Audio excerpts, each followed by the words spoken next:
capítulo 9, começando no versículo 7. Juízes 9, versículo 7. Capítulo 9, versículo 7. Vai ser uma historinha bem bonitinha, a qual nós não vamos poder ler depois. Em nome do Pai, do Filho e do Espírito Santo. Amém. Pedindo ao Senhor que ilumine os nossos corações e as nossas mentes, para que possamos bem ouvir a palavra de Deus, abrir os nossos corações e os nossos ouvidos para Ele. Senhores de Siquém, ouvi-me, para que Deus vos ouça. Um dia as árvores se puseram a caminho para ungir um rei que reinasse sobre elas. Disseram à oliveira: reina sobre nós. A oliveira lhes respondeu: renunciaria eu ao meu azeite, que tanto honra aos deuses como aos homens, a fim de balançar-me sobre as árvores? Então as árvores disseram à figueira: vem tu e reina sobre nós. A figueira lhes respondeu: iria eu abandonar minha doçura e meu saboroso fruto, a fim de balançar-me sobre as árvores? As árvores disseram então à videira: vem tu e reina sobre nós. A videira lhes respondeu: iria eu abandonar meu vinho novo, que alegra os deuses e os homens, a fim de balançar-me sobre as árvores? Então todas as árvores disseram ao espinheiro: vem tu e reina sobre nós. E o espinheiro respondeu às árvores: se é de boa fé que me ungis como rei sobre vós, vinde e abrigai-vos à minha sombra. Senão, sairá fogo dos espinheiros e devorará o cedro dos Líbanos. Palavra do Senhor, graças a Deus. Que o Senhor nos ilumine com a sua graça e com a luz do seu Espírito. Vinde, Espírito Santo, e enchei os corações dos vossos fiéis e acendei neles o fogo do vosso amor. Enviai o vosso Espírito e tudo será criado, e renovareis a face da terra. Oremos, ó Deus, que instruístes os corações dos vossos fiéis com a luz do Espírito Santo. Fazei que de nós todas as coisas segundo o mesmo Espírito e gozemos sempre da sua consolação. Por Cristo, Senhor nosso. Amém. Deixa eu abrir aqui. Hoje nós vamos falar de Josué e Juízes. A gente precisa andar um pouquinho mais, porque o padre levou muito tempo para falar dos outros, mas de modo especial são dois textos bastante unidos que constam aí dentro da obra histórica deuteronomista. Tá vendo os slides, Leonardo? Ainda não. Não? Não. Ah, claro que não, né, Leonardo? Você precisa compartilhar a tela. Se você não compartilha a tela, é só você que vê os slides. É simples. Parece sim. Agora tá vendo? Sim. Então, nós vamos falar da chamada obra histórica deuteronomista, ou seja, aquilo que está no processo de elaboração das leis do deuteronomista. Então, como se organizou essa história contada a partir dessa lei, que são 6 livros, né? Josué, Juízes, 1ª e 2ª Samuel, 1ª e 2ª Reis. Ou seja, nós vamos da entrada do povo na terra, a partir de Jericó, até o exílio dos assírios, né? O exílio do Reino do Norte, até o término do Reino do Norte. Então, é uma história aí bastante longa. Talvez eu vá acrescentar aí no meio o livro de Ruth, que está faltando, que entra numa outra categoria de livros bíblicos, mas vale a pena a gente talvez inserir, porque é um texto pequeno, mas que tem um trecho bastante interessante das Escrituras, né? Hoje nós vamos olhar Josué e Juízes, e depois vamos olhando um pouco os outros. Para Josué, é preciso que nós tenhamos um pouquinho de paciência com esse Deus, né? Por quê? O livro de Josué, como vai dizer vários comentaristas bíblicos, parece ser o livro mais sangrento que existe na Bíblia, né? Porque duas coisas definem Deus no livro de Josué. A guerra é um Deus totalmente militarizado, que organiza as estratégias de guerra e que vence os exércitos. Segundo, é um Deus totalmente sangrento. Venceu aquele povo, vai lá e mata todo mundo. Vence outro povo, vai lá e mata todo mundo. Vence outro povo, mata todo mundo. Algumas vezes, por exemplo, nós veremos isso em Jericó, vai sobrar uma pessoa, que será Raabe. Né? Então, é um livro violento, sim, é um livro extremamente violento, que é o livro de Josué. O livro de Juízes é o inverso. Um Deus que entrega o povo para administrar o reino e esse povo não consegue fazer essa administração. Então é interessante, eu queria que vocês também fossem somando, né? Quando nós estudamos Gênesis, Êxodo, Números, Levíticos, uma das características era um Deus presente acompanhando esse povo, né? Porque parece que toda vez que Deus sai de perto, eles se perdem. Então nós vamos perceber isso um pouco mais em Juízes, Josué menos, por mais que vai aparecer algumas vezes, né? O livro de Josué a gente pode dividi-lo em quatro partes, no real são duas partes essenciais: o relato da conquista da terra e a divisão da terra. Então, nós vamos começar aí com a travessia do Jordão e a conquista de Jericó. Dali vai conquistar toda a terra, né? Eles vão entrar bem no meio dela, conquista tudo e depois divide. Então, é interessante isso, que até as tribos que estão antes do Jordão, que já foram conquistadas, Dan, Manassés, essas tribos deixam as mulheres, as crianças e os animais lá, mas os homens atravessam o Jordão junto para ajudarem na conquista da terra. Depois que conquista tudo, aí cada um vai para sua tribo e pronto. Só para a gente ter uma ideiazinha do que nós estamos falando, só para entrar aqui no mapa, olha, nós estamos aqui com o mapa das tribos de Israel, né? As tribos de Ruben, Gad, Manassés ficam, e Dan, né? Ficam na Transjordânia, ou seja, fica para o outro lado do Jordão, essas já foram conquistadas. E aí eles vão entrar aqui embaixo. A gente acha que eles entram lá em cima, né? Perto de Naftali, Zabulon, não. Eles entram aqui embaixo, olha. Na tribo de Benjamim está Jericó. Então é exatamente aqui que eles vão fazer a travessia para dentro da terra. É daqui que nós vamos começar a falar agora, dessa partezinha aqui que envolve o processo da entrada nessa terra para constituir as tribos, né? Então vamos lá.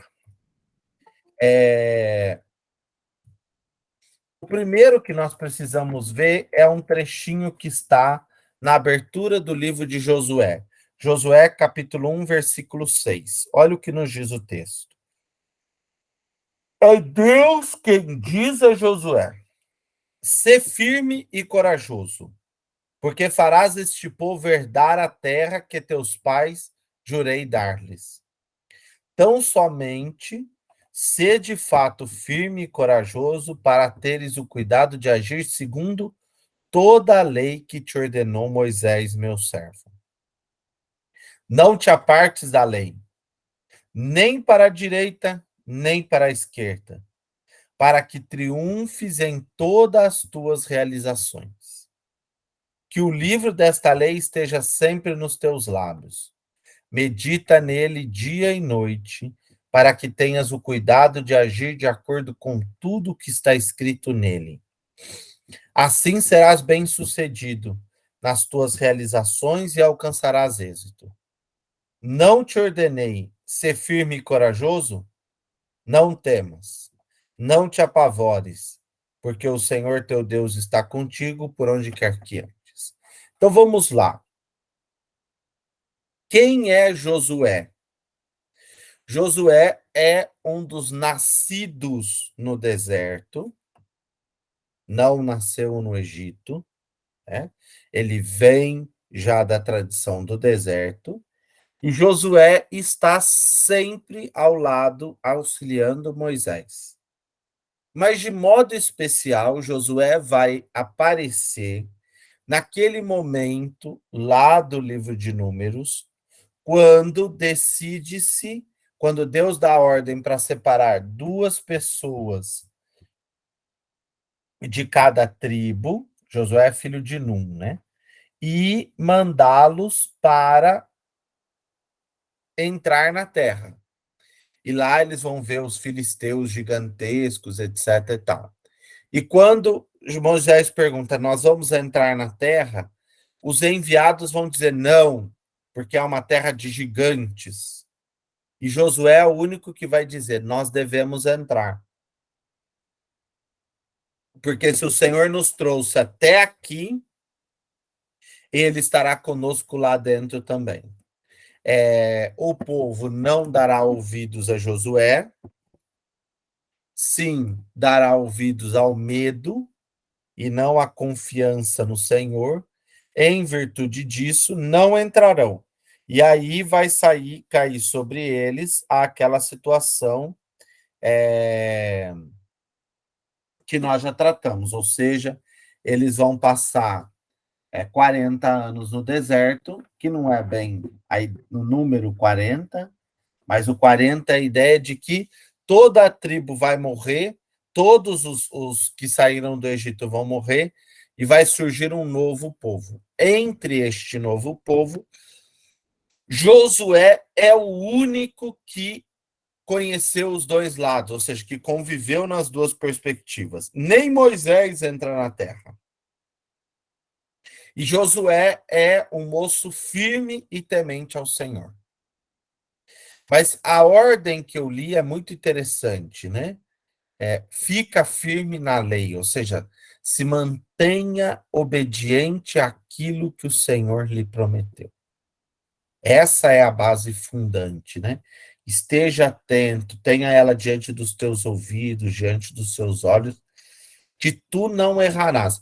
E isso vai ser importante porque no decorrer do texto, nós vamos ver várias vezes recorrer que o povo pecou porque ficou longe do Senhor, o povo pecou porque se separou do Senhor, o povo pecou porque aconteceu isso. E Josué vai estar sempre ali do lado, né?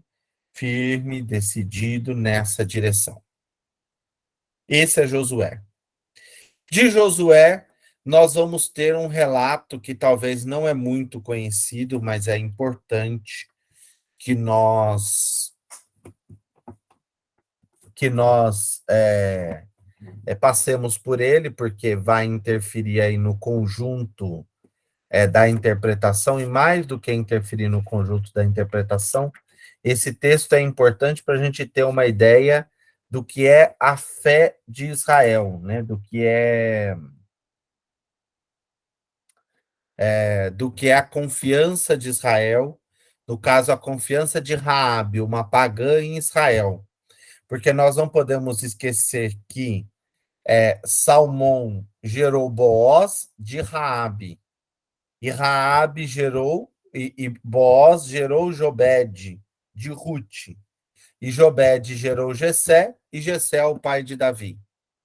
Ou seja, a descendência davídica comporta a prostituta Raabe, né? Então, Raabe está dentro da descendência de Davi, dentro da descendência de José, dentro da descendência de Jesus. Raabe, mesmo como prostituta pagã, faz parte. O que acontece? Então, vamos lá. Eu vou contar, porque depois eu quero ler o trecho de Raabe só. Josué está à beira, Deus manda preparar o povo para entrar em 3 dias na terra.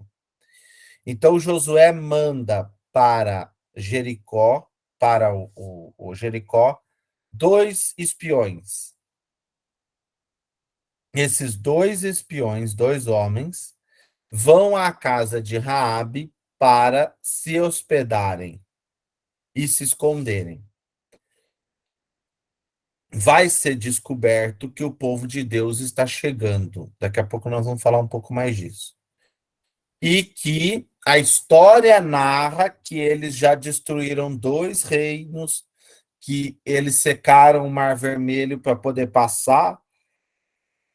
Conta a história também que Deus está favorável ao lado deles. Então todo mundo começa a ter medo da chegada desse povo. Os espiões que atravessaram o Jordão vão até Raabe e vão se esconder lá na casa dela, no prostíbulo dela. Mas o texto, que é esse que está aqui, 8:16, ele é esplendoroso para mostrar a presença de fé em Israel e a ausência de fé, a presença de fé em Raabe, que é pagã, e a ausência de fé em Israel. Ouçam o texto. Antes que os espiões se deitassem, Raabe subiu ao terraço e disse-lhes, ela vai esconder eles sobre o terraço da casa, entre umas fibras de linho, né? Umas varas de linho que estavam feitas ali para serem produzidas o tecido. Raabe disse-lhes, sei que o Senhor Deus vos deu essa terra e caiu sobre nós o vosso terror, e todos os habitantes da terra estão tomados de pânico diante de vós. Então, o que ela já proclama é a confiança e a esperança no Senhor. É o Senhor que deu a terra ao povo, e este Senhor que está ao lado desse povo é forte e vitorioso. Porque temos ouvido como o Senhor secou as águas do mar dos juncos, o mar vermelho, quando saístes do Egito. E o que fizestes aos 2 reis dos amorreus, do outro lado do Jordão, a Seom e a Ogeg, que destruístes totalmente. Ao ouvirmos isso, o nosso coração desfaleceu e não restou mais ânimo em ninguém, por causa da vossa presença. Porque o Senhor Deus é Deus tanto em cima nos céus como embaixo na terra. Olha a fé que ela professa.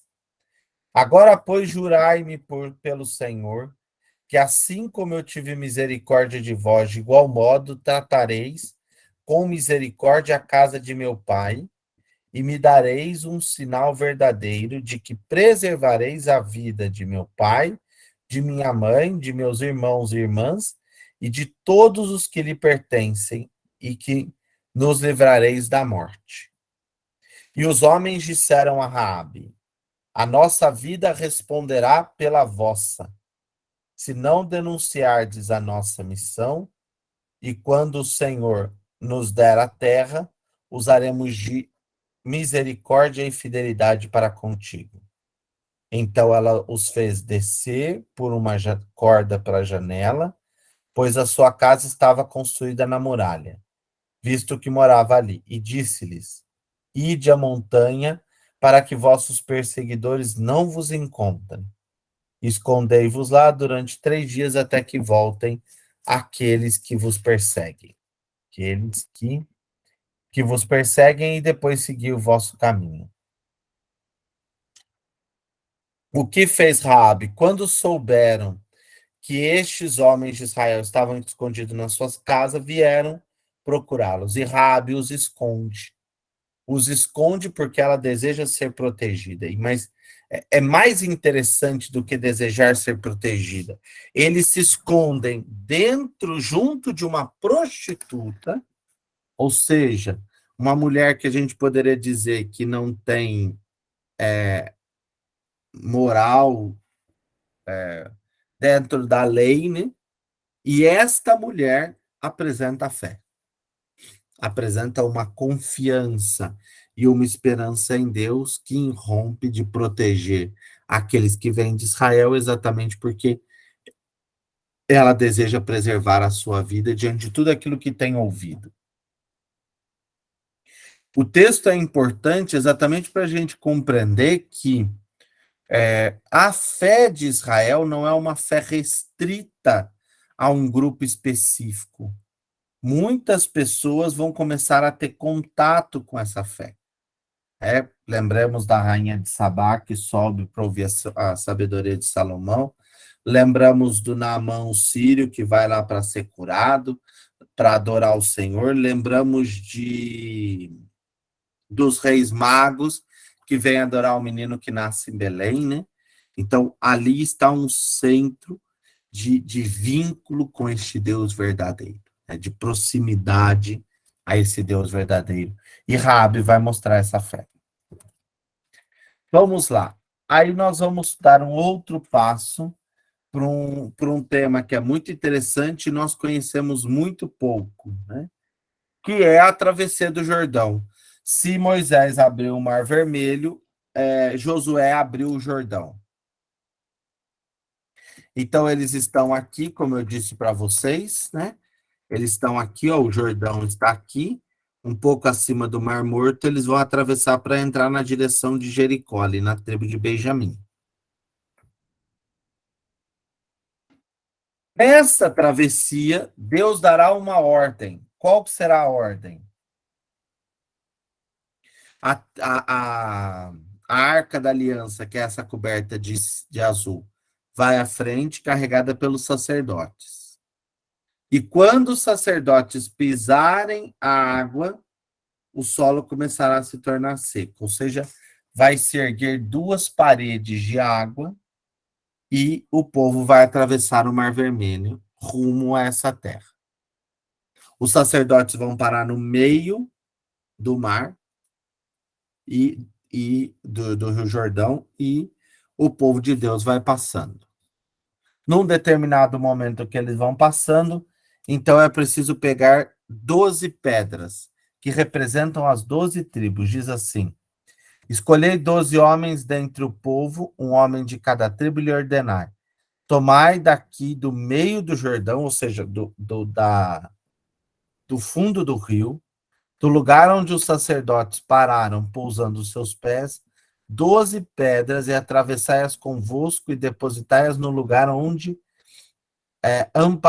acampareis essa noite. Ou seja, essas pedras vão representar esse novo vínculo que vai acontecer nessa nova terra.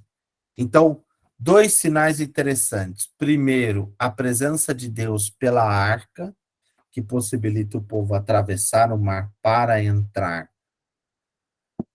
na terra prometida, e as pedras que vão representar o sinal da nova aliança que Deus vai estabelecer com o seu povo. Uma aliança, vamos assim dizer, uma aliança de vida. Então, a arca entra, é bonito o texto. Olha, ouçam o verso 14 do capítulo 3. Quando o povo deixou suas tendas para passar o Jordão, os sacerdotes que levavam a arca estavam à frente do povo. Assim que os transportadores da arca chegaram a Jordão e que os pés dos sacerdotes que transportavam a arca se molharam nas bordas da água, pois o Jordão transborda pelas margens durante toda a ceifa. As águas que vinham de cima pararam e formaram uma massa só de grande distância, em Adã, cidade que fica ao lado de Sartã. Ao passo que as águas que desciam em direção ao mar do Arabá, o mar salgado, ficaram inteiramente separadas. O povo atravessou de fronte a Jericó. Os sacerdotes que transportavam a arca do Senhor detiveram-se no seco, no meio do Jordão, enquanto o povo de Israel passava pelo seco, até que toda a nação acabou de atravessar o Jordão. Então, uma grande celebração que acontece quando, parado no meio do Jordão, o grande sinal da presença de Deus é a Arca da Aliança, os 10 mandamentos, o pão das proposições, o cajado de Arão que brotou, né? Está dentro da arca as tábuas da lei, e isso marca essa presença de Deus, e o povo vai seguir atrás dele, né? E vão pegar as suas pedras para marcar o surgimento, então, desta nova aliança, que é uma aliança de vida construída com essa conquista que vão realizar. Aí nós vamos para a celebração da Páscoa. Entraram na Terra Prometida. Deus vai pedir que Josué circuncise todos os homens. Então vai se fazer facas em pedra para fazer a circuncisão, porque precisamos lembrar que a circuncisão foi feita lá no Egito e não foi feita mais. Então agora é feita de novo para marcar esse povo com a marca de que são judeus. Abram no capítulo 5, verso 10 ao 12. Chegaram na terra, eles já estão dentro da terra, então a promessa já se cumpriu. Agora precisa organizar todas aquelas tribos, mas a promessa já está cumprida, certo? Então vamos lá, capítulo 5, verso 10. Enquanto os israelitas estavam acampados em Gilgal, celebraram a Páscoa, no 14º dia do mês. À tarde, nas planícies de Jericó. No dia seguinte à Páscoa, comeram do produto do país e pão sem fermento e trigo tostado. O que vai ser a celebração da Páscoa? E os israelitas não tiveram mais o maná, mas comeram do fruto da terra de Canaã. A primeira Páscoa em Israel é a Páscoa com os frutos daquela terra. O que ela produz é o que vai ser celebrado naquela Páscoa, né? Então, é interessante que dois sinais se intercruzam. O maná que para de cair, porque agora eles têm a forma de vivenciar a sua Páscoa, e a celebração pascal que não tem cordeiro. E não tem cordeiro exatamente porque eles não têm lugar para fazer esse cordeiro. E mesmo que no deserto era bastante difícil isso, então não tinha tantas possibilidades assim de você ficar assando os bichos, etc, tal, limpando e tal. Então, a celebração é uma celebração pascal com os frutos da terra, com aquilo que a terra produziu. No caso, vai ser no dia seguinte à Páscoa, comeram um produto do país, pão sem fermento e trigo cevado, naquele mesmo dia. E comeram o fruto da terra. No dia seguinte, cessou o maná. E os israelitas não tiveram mais o maná, mas comeram do fruto da terra de Canaã naquele ano. Então, não precisa mais do pão que vem do céu. Por que que não precisa?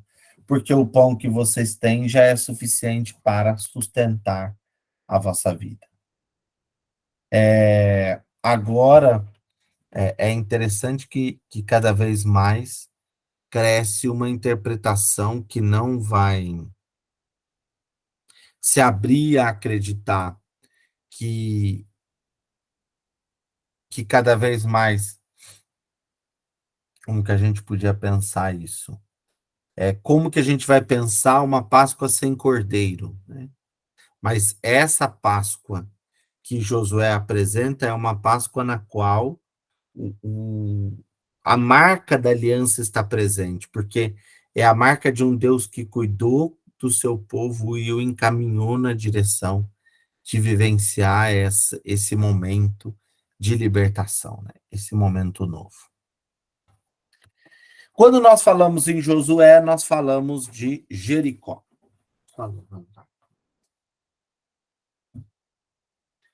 Um pouquinho. A tomada de Jericó é talvez uma deixa eu só visualizar aqui onde eu fico bem aqui. É uma das perspectivas mais significativas do texto de Josué. E Jericó vai ser a marca da entrada do povo na terra, né? Então, para a gente simbolizar essa marca, vai ser Jericó. Então, eles já estão na terra. E estando na terra agora, eles precisam conquistar a terra. Então, nós vamos ver daqui para frente vários textos de conquista. O de Jericó é o mais detalhado deles, né? Vamos pegar, então, aí o capítulo 6, versículos de 1 a 16. Ora, Jericó estava fechada e trancada com ferrolhos contra os israelitas. Ninguém podia sair nem entrar. O Senhor disse então a Josué: Vê, entrego em tuas mãos Jericó, o seu rei e os seus homens de guerra. Vós todos os combateis, dai volta ao redor da cidade, cercando-a uma vez, e assim fareis durante 6 dias. 7 sacerdotes levarão diante da arca 7 trombetas de chifre de carneiro.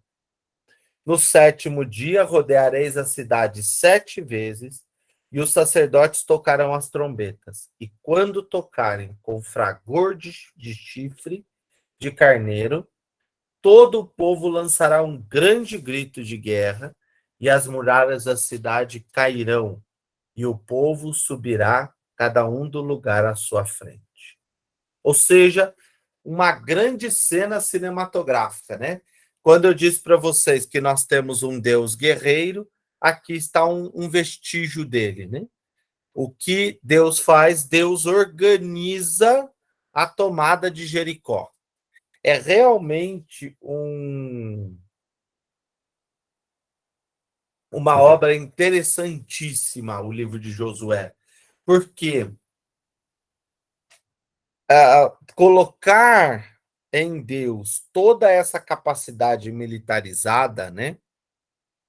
Quando o autor bíblico vai colocar que o Senhor tem a capacidade de conduzir o seu povo nessa perspectiva militarizada, é uma alta representação desse Deus, uma outra perspectiva, né? Porque você não está representando mais um Deus que cuida do povo, que vem ao encontro, que vê as suas necessidades.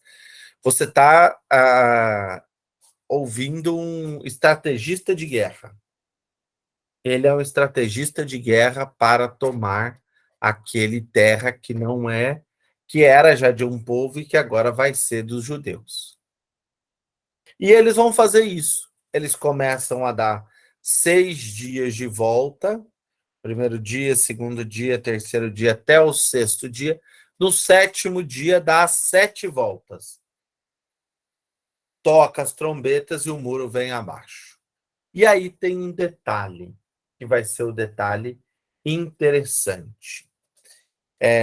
Capítulo 6, versículo 17. A cidade será consagrada como anátema, ou seja, amaldiçoada pelo Senhor. Com tudo o que nela existe, somente Raabe, a prostituta, viverá, e todos os que estiverem com ela na sua casa. porque ocultou os mensageiros. Mas vós guardai-vos do anátema, para que não tomeis alguma coisa do que é anátema, movidos por cobiça. Então, o que faz Josué? Josué vai dizer, ou melhor, vai dizer que Deus disse que tudo o que existe dentro de Jericó não serve. Por que não serve? Porque tudo aquilo é pagão, tudo aquilo é anátema, então não tem que ficar com nada daquilo. E nós podemos seguir duas linhas de interpretação. Uma primeira é uma perspectiva purista, ou seja, nós não vamos nos envolver com esse povo, nem com as riquezas que eles têm, porque a nossa maior riqueza é a terra. Então, nós não vamos começar a buscar essas riquezas que eles têm, mas também existe uma segunda questão, né? É quando eu entro num lugar que não é meu e que já tem um funcionamento de uma história caminhando, eu posso ser seduzido por essa história e me deixar conduzir e perder a minha fé originante no Senhor.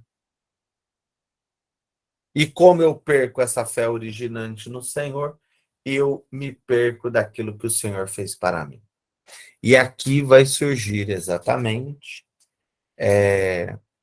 aqueles que vão, eles tomam a cidade, destroem tudo, amaldiçoam a cidade para que nunca mais construa nada sobre ela, mas tem pessoas que vão ficar com coisas que pertenciam aos habitantes de Jericó. Então, quer dizer que foi feito um anátema para dizer que não era para ficar, mas mesmo assim ficaram com coisas. E o que vai acontecer disso? O outro lado de Deus. Ou seja, você não está com anátema, então eles saem da batalha de Jericó e vão para Ai para fazer uma outra batalha. E eles perdem. E por que que perdem? Exatamente porque alguém da tribo tomou um anátema sobre si. Ou seja, aquilo que estava proibido e que não era para ninguém ir ao encontro, ou chegar perto, ou guardar. E aí é qualquer coisa que você pensar, um bibelô, uma comida, tudo, tudo, tudo, tudo. Josué vai dizer que não é para pegar nada, é para destruir tudo. Ah, mas eu não vou destruir esse anel de ouro, isso, aqui. Não. Para Josué, tudo é tudo. E eles não obedecem isso. Né? O filho de Cã, Acã, filho de Carmim, filho de Zabe, filho de Zaré, da tribo de Judá, apoderou-se de coisas que estavam sobre anátema, e a cólera do Senhor se inflamou sobre eles, por isso eles perderam a batalha.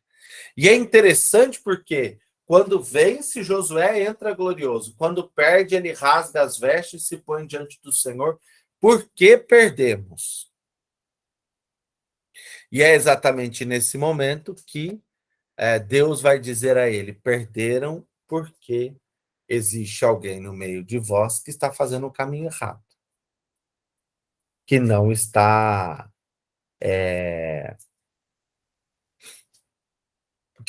vivendo aquilo que era o projeto. Então, o Josué vai levantar e vai castigar todo mundo que precisa ser castigado e vai construir de novo a sua vitória contra Ai.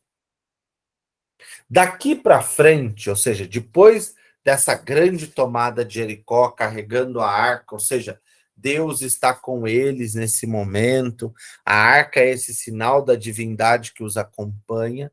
Então, depois de feito tudo isso, vamos continuar a conquista. Então, o capítulo 12 de Josué, de 1 a 24, mostra todas as vitórias que Josué teve contra o povo do norte, do leste, do oeste, do norte e do sul. Né? Então, que venceu um, que venceu o outro, que derrotou esse rei, que fez isso, ou que fez aquilo, ou que fez aquilo outro. Então, Josué e Deus, ou seja, é uma visão de que Deus caminha com ele e vai o instruindo aí no que é necessário. Então, Josué e Deus venceram por Israel. E Israel, então, pode assumir a sua vocação de povo de Deus. Povo que respeita e que valoriza esse Senhor. Aqui está o problema. Por quê? Porque essa vitória de Josué, né, e de Deus acaba ficando numa história e num tempo e ela foge da nossa realidade. Ou seja, você não consegue entender essas vitórias como sinais de Deus. Essas vitórias se tornam guerras que são vencidas e que o ser humano as coloca nas mãos de Deus exatamente para mostrar a força do seu Deus. Mas não que esse Deus realmente seja forte. O que esse Deus faz, ele está com o seu povo. É isso que ele se preocupa. Ele não se preocupa com a discussão entre um e outro judeu. A questão é que o povo tem essa clareza e essa compreensão de descobrir esse Senhor presente. E não só um Senhor que vence, ou que derrota, ou que faz isso, ou que faz aquilo. Depois das vitórias de Josué, nós vamos ter a partilha da terra. Então serão quase 10 capítulos partilhando a terra. E aqui está, olha, Ruben, Galaade, Manassés, Dan, Asser, Neftali, Zabulon, Isacar, Efraim, Benjamim, Judá. Completa, então, as tribos de Israel, né? As tribos que formam esse conjunto do reino de Israel. Então, depois de conquistado toda a terra, eles vão dividi-la entre as tribos. Não existe uma divisão, como que eu posso dizer? Uma divisão lógica, uma descrição lógica. Foi dividido dessa forma, ponto. Então, se organizou as tribos dessa forma. E essas tribos vão ser fundantes para toda a história de Israel, que nós vamos ver daqui para frente. Né? Então, a partilha da terra entre as tribos vai ser fundamental. E nós temos o texto da Assembleia de Siquém, que é muito bonito, que narra a morte de Samuel, a morte de Josué e a decisão do povo. Capítulo 24 de Josué, verso 14. Diz Josué, já próximo aí ao término, né? Não, depois que já estão estabelecidas todas as tribos, e já as pessoas já retornaram aos seus lugares, às suas cidades naturais, às suas famílias. Então Josué vai reunir todo mundo em Siquém. Siquém fica aqui. Deixa eu ver se nós vamos achar Siquém aqui. Eu acho que não. Siquém, eu acho que ficaria por aqui. Perto aqui de Benjamim. Que é onde Jesus encontra a samaritana, né? Aqui, Siquém. Bem aqui em cima de Efraim, Silo, lá, tá Siquém. Que é onde encontra a samaritana, né? A terra dos samaritanos. Então, a Assembleia de Siquém. Agora, pois, temei ao Senhor e servi-o na perfeição e na fidelidade. Lançai fora os vossos deuses aos quais serviram os vossos pais do outro lado do Rio Jordão. Ou seja, quando nós estávamos do lado de lá do Rio Jordão e do lado de lá do Mar Vermelho, foram servidos esses deuses. Hoje, não se serve mais a esses deuses. Então, daqui para frente, isso para. Continua o texto. Porém, se não vos parece bem servir ao Senhor, escolhei hoje a quem quereis servir. Se aos deuses aos quais serviram vossos pais do outro lado do rio, ou aos deuses dos amorreus, em cuja terra agora habitais, tendo quanto a mim e a minha casa serviremos ao Senhor. Então, o Josué vai dizer com todas as palavras a decisão que ele toma de seguimento do Senhor. E o povo responde: longe de nós abandonar o Senhor para servir outros deuses. O Senhor nosso Deus é aquele que nos faz subir a nós mesmos, nos fez subir a nós mesmos e a nossos pais da terra do Egito, da casa da escravidão, que fez grandes sinais diante dos povos e que nos garante e que nos guardou de todo o caminho que percorremos. E por ele todos os povos provêm dos quais passamos. O Senhor Deus expulsou diante de todos os povos, bem como os amorreus que habitavam a terra. Portanto, nós também serviremos ao Senhor e ao nosso Deus. Então, a Assembleia de Siquém vai marcar exatamente o caminho de uma nova aliança que Josué vai estabelecer. Mas o real é uma nova aliança recordando aquela outra aliança, né? Trazendo aquela aliança presente. E isso vai estar claramente nas costas de Josué, né? De reunir, mas o que Josué vai fazer é conscientizar da importância das tribos, fundar as tribos e passar para frente, né? E aí vai se construindo o pensamento, a vivência, a prática cristã e tal. A prática cristã, a prática judaica, desculpa, que vai se construindo dentro desse Israel que se forma, né? O livro de Josué acaba com a morte de Josué. De Josué, nós passamos para o livro dos Juízes. Aqui a cena é Sansão e Dalila. Aí vocês podiam me perguntar assim, padre, o livro dos Juízes está dividido mais ou menos assim, né? Uma introdução um pouco.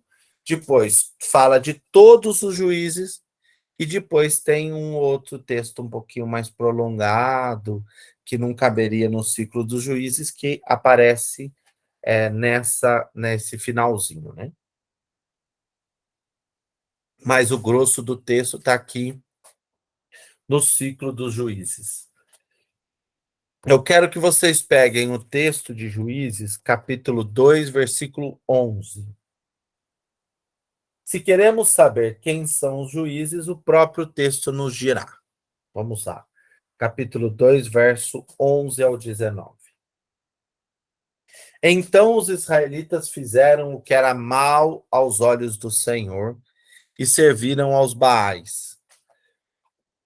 Deixaram o Senhor, o Deus de nossos pais, Deus de seus pais, que os tinha feito sair da terra do Egito, e seguiram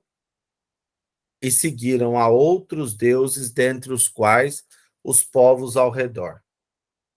Prostraram-se antes eles e irritaram o Senhor, e deixaram o Senhor para servir a Baal e a Astartes. Então a ira do Senhor se acendeu contra Israel e os abandonou aos saqueadores que os espoliaram, e os entregou aos inimigos que os cercavam, e não puderam mais oferecer-lhes resistência. Em tudo o que empreendiam, a mão do Senhor era contra aqueles que desejavam fazer algum mal, como o Senhor lhes tinha dito e como o Senhor lhes tinha jurado. A sua aflição era extrema. Os juízes, então, aí vai dizer, esse é o importante, 16. Então o Senhor suscitou juízes que os livrassem das mãos dos que os pilharam, mas não escutavam nem mesmo a seus juízes, e se prostituíram a outros deuses e se prostraram diante dele. Depressa se afastaram do caminho que seus pais haviam conseguido, obedientes aos mandamentos do Senhor, e a não agir assim como tu ages. Quanto ao Senhor, lhe suscitará juízes. O Senhor estava com o juiz e o salvava das mãos dos inimigos, enquanto dizia ao juiz, porquanto o Senhor se comovia com alguma se comovia por causa dos gemidos perante os seus perseguidores e opressores. Mas logo que morria, o juiz reincidiam em tornar-se pior do que os primeiros. Seguiam a outros, serviam-nos e prostravam-se diante dele. Em nada renunciavam às obras e às condutas endurecidas dos seus pais. Então, os juízes são figuras suscitadas por Deus. É Deus quem suscitará os juízes, os cumulará de uma graça especial, né, de uma luz divina, que o possibilitará conduzir o povo na direção correta, né, ou no caminho correto. E aí, eles vão, já logo que atravessa o mar, chega, conquista a terra e Josué morre, eles vão sofrer uma cacetada de Deus, que vai dizer a eles no capítulo 2, verso 20. A ira do Senhor inflamou também contra Israel, e ele disse: por que esta nação transgrediu a aliança que eu havia prescrito a seus pais e não escutou a minha voz? Também eu não expulsarei mais diante dela nenhuma das nações que Josué deixou ficar enquanto morreu, a fim de que por meio delas submeter Israel à prova, para saber se eles guardariam ou não o caminho do Senhor, nele andado como tínhamos feito a nossos pais. Essa é a palavra, porque o Senhor deixou essas nações ficar e não foi pressa de os expulsar, nem entregou nas mãos de Josué. O que vai acontecer? O povo de Deus está muito bagunçado, porque não está querendo ser fiel à palavra do Senhor, as ordens que vêm desse Senhor, a forma de construir esse reinado, a forma de construir esse projeto. Então, o que ele vai dizer a um dos profetas, dos sacerdotes? Olha, vai lá, avisa eles que se eles querem fazer isso, ou que eles querem se organizar da forma que quiser, não tem problema. Deus não expulsará mais os estrangeiros que estão na sua terra.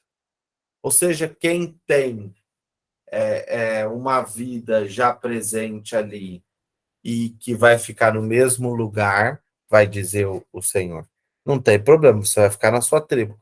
Próximo vai ter gente que é estrangeiro, isso vai dar briga, isso vai dar problema, né? Isso vai dar discussão.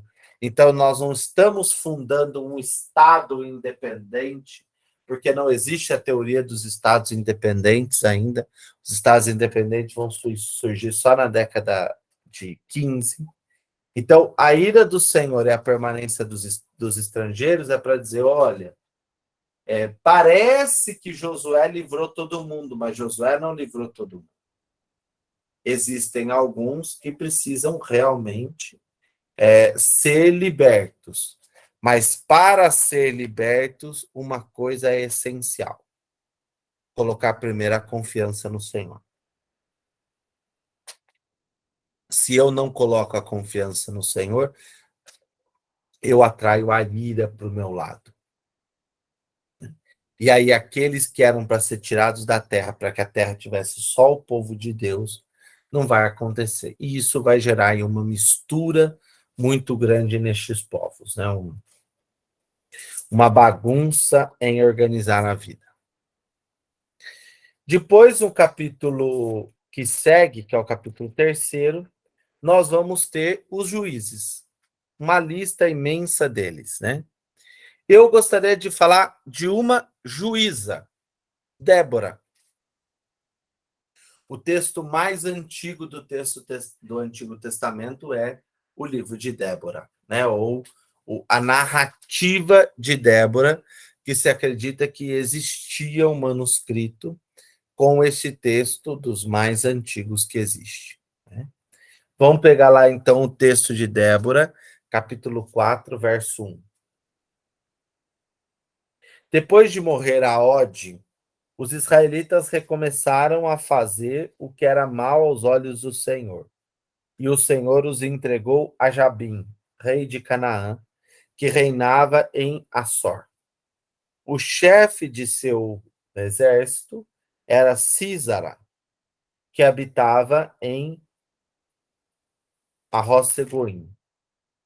Então os israelitas chamaram o Senhor porque Jabim tinha 900 carros de ferro e tinha oprimido duramente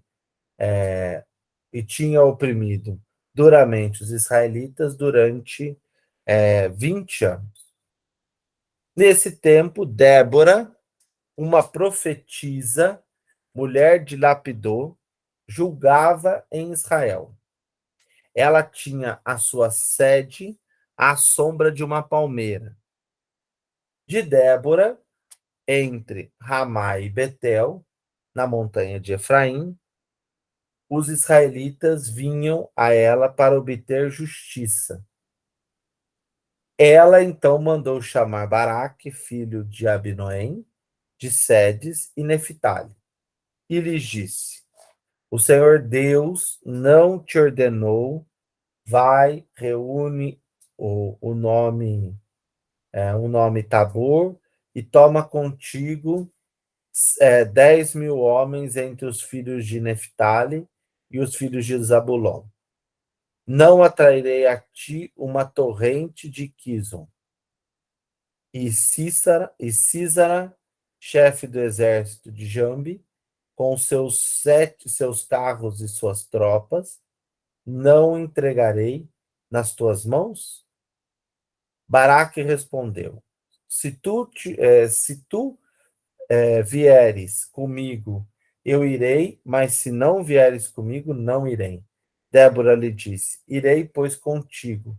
Porém, no caminho que seguires, a honra da vitória não será tua, porque é nas mãos que uma mulher, porque é nas mãos de uma mulher que o Senhor entregará convosco Zabulon e Neftali em Cádiz.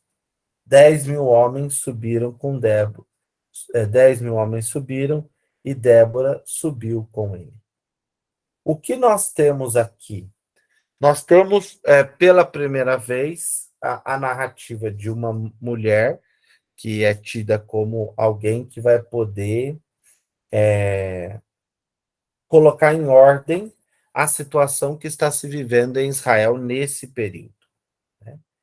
E ela realmente vai alcançar essa proeza, né, de conseguir a liberdade do povo e o reconhecimento da presença de Deus.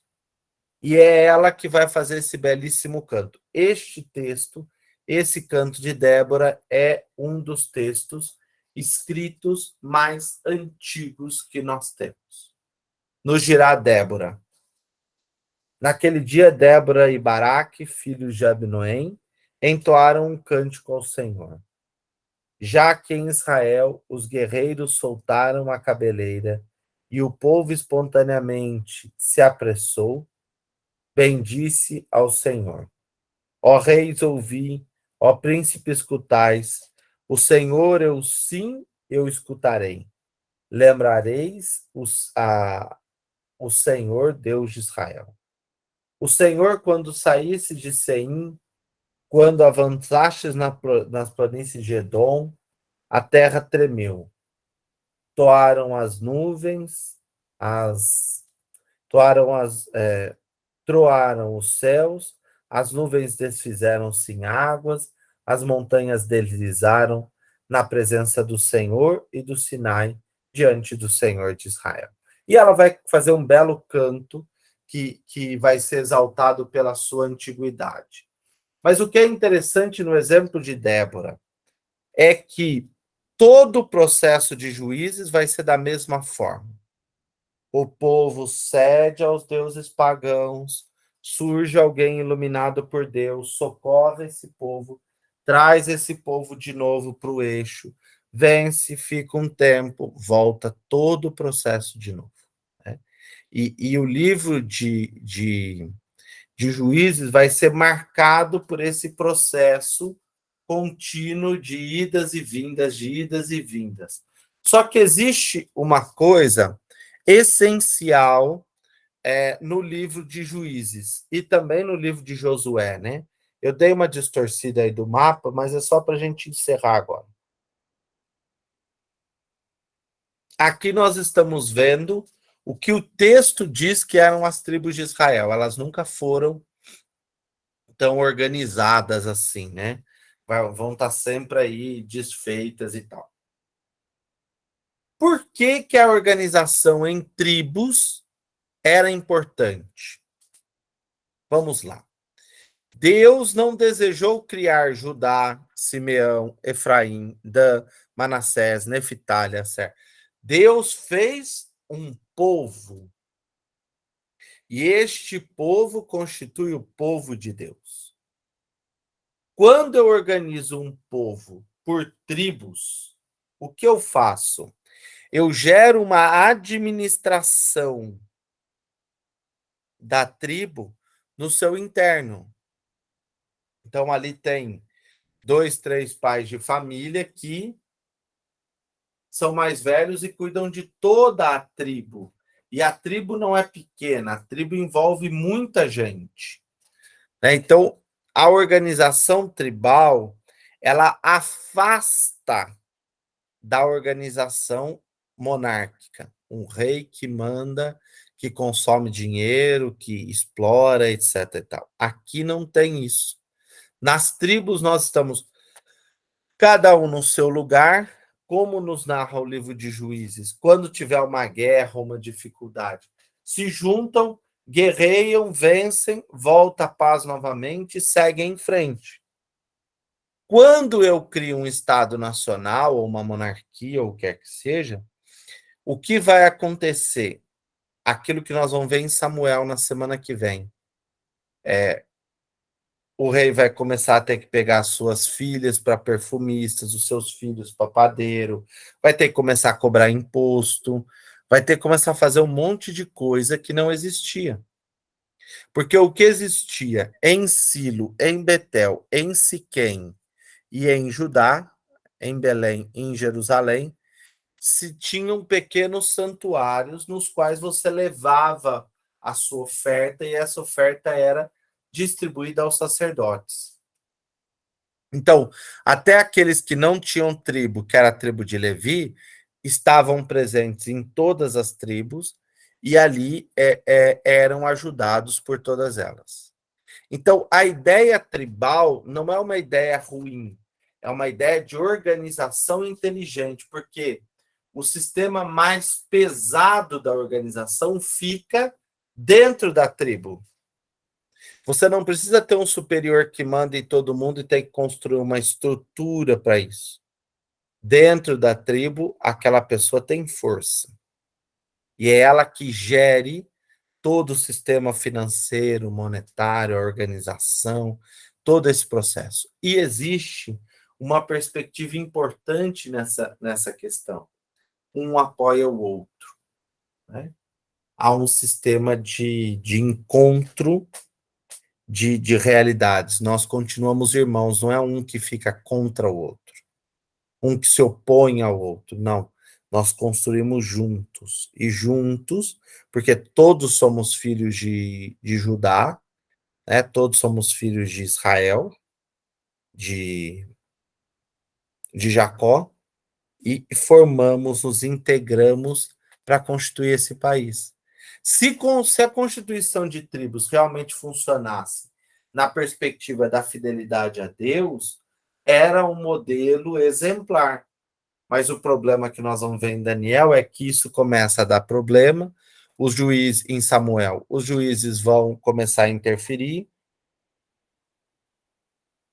Vez ou outra tem outro problema, o povo se afasta, não consegue se integrar. Então, Josué e Juízes são dois textos que vão nos narrar todo o processo de conquista e de organização da terra de Israel e vão narrar, de modo especial, o livro de Juízes, as dificuldades que vai se viver nessa organização tribal. Por quê? Ali já existiam pessoas. Então, nós entramos na história de outras pessoas. E estamos querendo fazer isso, caminhar aí numa direção que a gente quer. E, no real, o ideal da tribo era que cada um cuidasse da sua própria estrutura, da sua própria vida, do seu próprio sustento, e formasse esse grande povo de Deus. Vamos lá. Eu gosto dos dois textos, mas os textos não têm aí um substrato teológico muito importante. O grande substrato teológico é esse das tribos, né? As tribos é uma organização fundante para Israel. E Israel nunca vai entender isso. E vai sempre brigar contra isso. E nunca vai entender. Até que Deus vai dizer, olha, olha, Samuel, não é vocês que eles não querem, sou eu que eles não querem. Eles não querem que eu reine sobre eles. Porque a ideia da tribo era que Deus reinasse sobre todos. E os juízes são a grande figura desse reino, porque toda vez que dá um problema, surge um juiz. Deu um problema, surge um juiz. E o que é um juiz? Uma pessoa iluminada pelo Espírito de Deus. Fale, senhor Leonardo, alguém requisitou algo ou o povo está quietinho esperando o frio?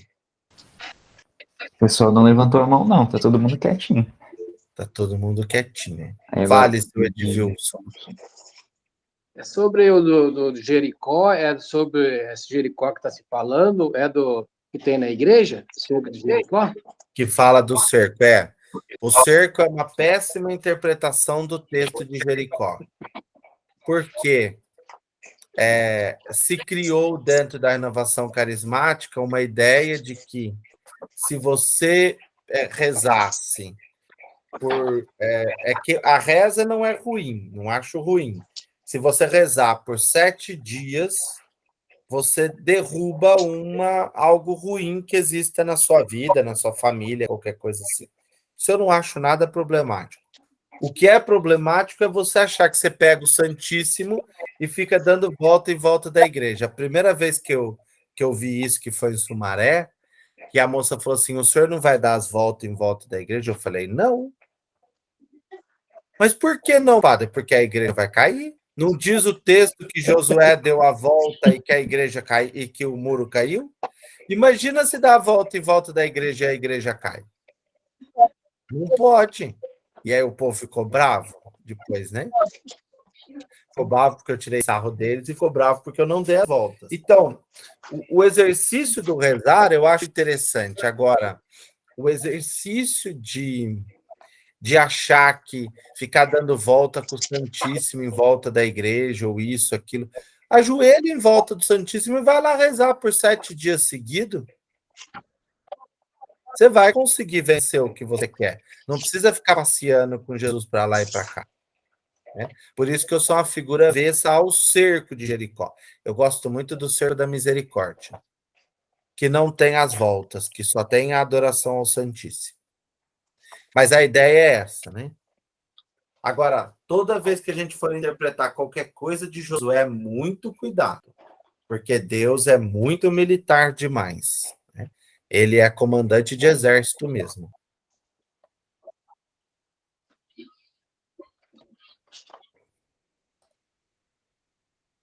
As pessoas que se assustam com a lei, quando lê Josué, assusta com o que Deus manda fazer, né?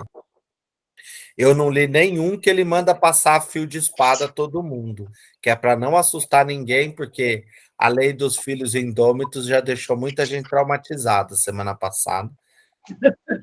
Então, esse ele não li nenhum, mas ele manda matar todo mundo. Todos os que vocês verem no capítulo 12, é capítulo 12? Acho que é capítulo 12 de Josué, todos os povos que ele dominou, todos os povos ele passou a fio da espada, de norte a sul. Ele matou todo mundo.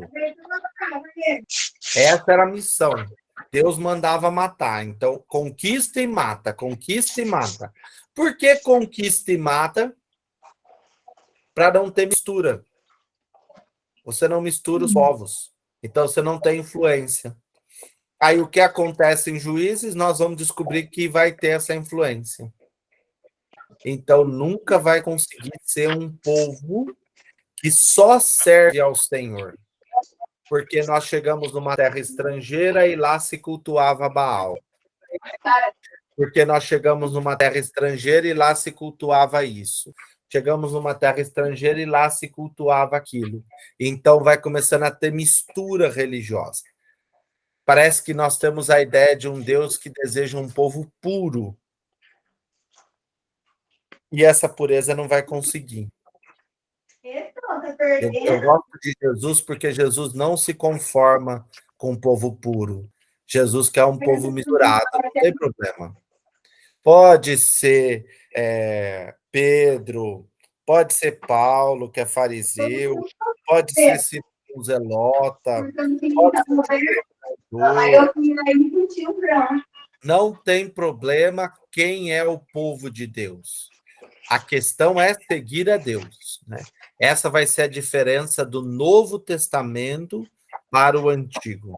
O Antigo vai sempre querer manter a pureza do povo de Israel, a pureza do povo de Israel. E em nome dessa pureza sempre vai ter problemas. Né? Nós não lemos Sansão, porque vocês conhecem Sansão muito bem. Mas Sansão é a mesma coisa. Sansão é um homem consagrado a Deus, etc, etc, etc. Mas ele cede aos encantos da Dalila. A Dalila é bonita, a Dalila encanta ele e ele revela o segredo de Deus, né? Ele revela, vamos dizer, a graça que Deus lhe concedeu. E aí ele cai no erro e é preso. Ele perde a sua força, porque a sua força está na confiança no Senhor. Certo, meu povo? Vamos pedir a Deus que nos abençoe. E aí, semana que vem, nós vamos ver um cara muito bonitinho que é Samuel. Samuel é o mais bonito dos juízes. Se eu tirasse algum texto bíblico para estudar na minha vida, eu estudaria Samuel. Porque Samuel é um homem fiel, justo, organizado, ele põe aquele povo em rédea, ele bate mesmo, ele ensina, ele ouve o Senhor, ele é atento. Aí nós vamos ouvir a história de Ana, que é muito bonita, a mãe de Samuel, e como se derruba esse modelo de Deus, que é o modelo das tribos. O Senhor esteja convosco, Ele está no meio de nós. Por intercessão da Virgem Santíssima, desça sobre cada um de vós e permaneça a bênção do Deus Todo-Poderoso, Pai, Filho e Espírito Santo. Amém. Boa noite para todos. Se cuidem que amanhã vai fazer frio.